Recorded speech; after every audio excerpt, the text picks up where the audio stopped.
resolved to Constitution India into a sovereign, socialist, securely, democratic republic and to secure to all its citizens justice, social, economic and political liberty of thought, expression, belief, faith and worship, equality of status and of opportunity, and to promote among them all fraternity, assuring the dignity of the individual and the unit and integrity of the nation.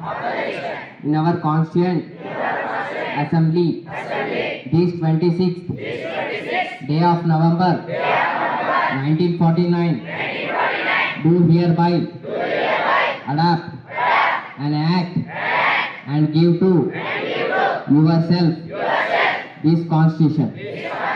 Thank you.